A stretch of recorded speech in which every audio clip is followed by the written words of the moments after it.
전편 제9절 회자정리. 수자타라는 젊은이의 슬기. 수자타의 부친은 인도의 한 지방의 대지주로 큰 부자였으며 가정이 화목했다. 어느 날 수자타의 할아버지가 급작스레 돌아가셨다. 수자타의 아버지는 자기 아버지의 죽음으로 슬픔에 빠지고 만 것이다. 할아버지의 장례가 성대히 치러지고 화장한 유골을 집으로 모셔다 흙탑을 세워 그 속에 봉안했다.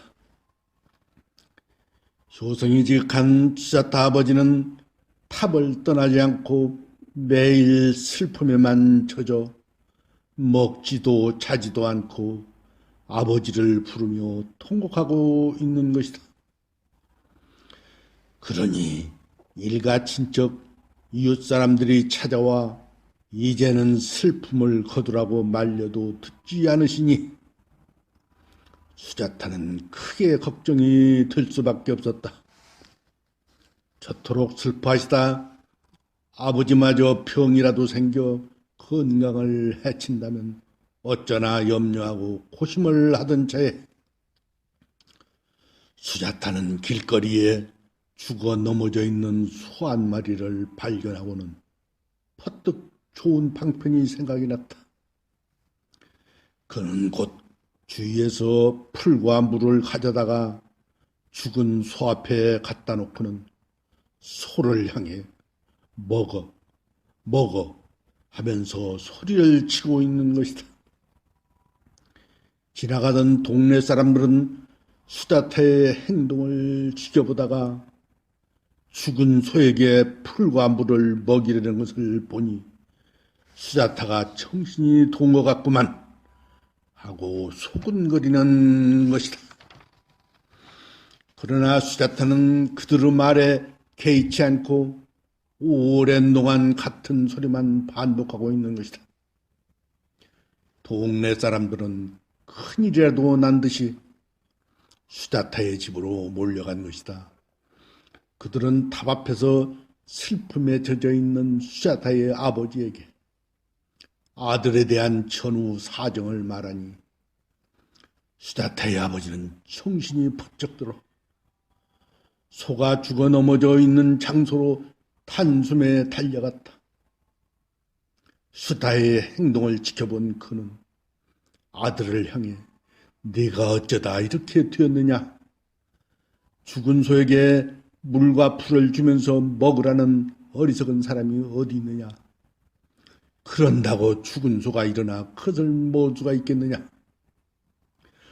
어쩌다 이리 되었느냐며 탄식하고 있었다. 이때 수자타는 아버지를 물끄러미 바라보며 말하는 것이다. 아버지, 걱정 마십시오.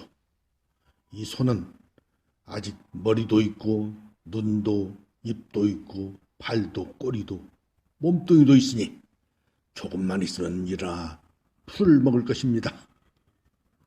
그러나 아버님께서는 화장하여 타고 남은 한 주모 할아버지 뼈가루를 흙탑에 모시고 그토록 슬퍼하신다고 돌아가신 할아버지께서 살아오실 리가 없지 않습니까?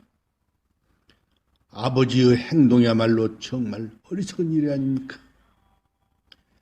아들의 이야기를 들은 아버지는 그제서야 비로소 자신의 어리석음을 깨닫고 참으로 지혜로운 아들이구나. 너는 이 세상 일도 저 세상 일도 모두 다 아는구나. 이 아비의 어리석음을 깨우쳐주기 위해 이런 미친 일까지도 하고 있었으니 참으로 고맙구나. 이제부터는 나도 흙탑 앞에서 슬픔에만 빠져있지 않으련다. 이제 알았으니 집으로 돌아가자구나. 두 부자는 손을 맞잡고 집으로 돌아갔다. 이것은 남전 수자타가 붙은 경전에 나오는 이야기이다.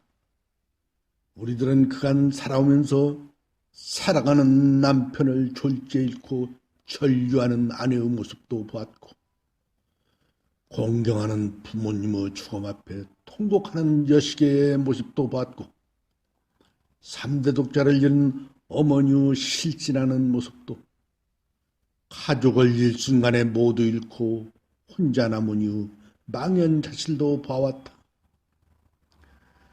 그들의 슬픔은 당사자 이외에는 그 농도를 측정할 길이 없는 것이다. 그러나 현실마저 망각하고 이미 과거가 되어버린 죽음의 늪에서 변하지 못한다면 그것은 망인이 바라는 바가 아닐 것이다. 과거 없는 현재란 있을 수 없으며 현재 없는 미래란 상상할 수 없는 법이다. 이 세상에서 가장 중요한 것은 과거도 미래도 아닌 바로 지금 현재 현실인 것이다. 깊은 슬픔은 그 깊이가 깊은 만큼 슬픈 촉으로 간직해야 될 것이고, 살아있는 자는 살아있음을 현실 속에서 당당히 표현해야 한다. 이 세상 모든 이치, 즉 진리는 생자 필멸이요 회자 정리인 것이다.